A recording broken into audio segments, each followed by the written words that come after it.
Welcome to day 9 આપણી series mother's nature is equal to child's વર્લ્ડના day 9માં તમારા દરેક લોકોનું સ્વાગત છે. અને આજનો આપણો ટોપિક છે મધર્સ બાઉન્ડ્રીઝ.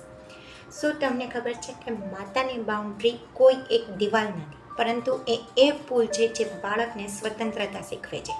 જ્યારે માતા પ્રેમથી અને સમજદારીથી બાઉન્ડ્રી રાખે છે, ત્યારે બાળક જવાબદારી, આદર અને આત્મનિયમન શીખે છે. પરંતુ જો કોઈ બાઉન્ડ્રી ના હોય તો બાળક પોતે કન્ફ્યુઝ થઈ જાય છે, અધિકારી ભાવ પેદા થાય છે અને નિર્ભર બને છે. અને જો સ્ટ્રિક્ટ બાઉન્ડ્રી હોય તો બાળક ડરી જાય છે, બંધાઈ જાય છે અને ક્યારેક આપણી સામે બળવો પણ કરે છે. તો હું બેલેન્સ રાખવું એ જ મહત્ત્વ છે, કારણ કે પ્રેમથી રાખેલી બાઉન્ડ્રી એ બાળકને વન ટાઈપ ઓફ ગાઈડન્સ આપે છે. એક્ઝામ્પલ તરીકે, જો કોઈ બાઉન્ડ્રીને મીન્સ કે માતા હંમેશા દરેક વસ્તુમાં હા હા કહે છે, તો બાળક મર્યાદા નથી શીખતું. જો એકદમ સ્ટ્રિક્ટ બાઉન્ડ્રી હોય છે અને માતા દરેક વસ્તુમાં ના કહે છે, તો બાળક એ વસ્તુને છુપાવે છે, એ વસ્તુ શેર નથી કરતું.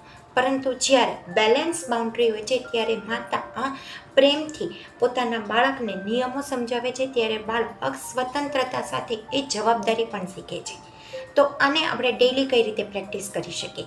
તો આની પ્રેક્ટિસ કરવા માટે આપણે દરરોજ પોતાની જાતને 5 મિનિટ પૂછવાનું છે કે આજે હું મારા બાળક માટે કઈ એક બાઉન્ડ્રી પ્રેમથી રાખી શકું છું. જેમ કે screen limit time, bed time કે એકબીજાને સ્પેસ પ્રત્યેનો આદર, એટલે કે એની પ્રાઇવસીને રિસ્પેક્ટ આપવી. પછી એને નરમાઈથી અને નિયમિત રીતે એ આપણા બાળક સાથે અમલમાં મૂકવાની છે.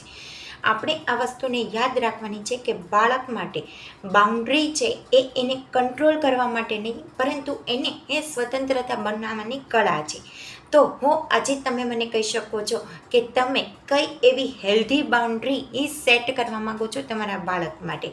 અને જો તમને આ વિડીયો ગમ્યો છે તો તમે લાઈક, શેર અને સબસ્ક્રાઈબ જરૂરથી કરશો. બાકી આવતીકાલે આપણે આ સિરીઝના લાસ્ટ ટોપિક માટે મળશું. ત્યાં સુધી આવજો. Bye bye. Thank you.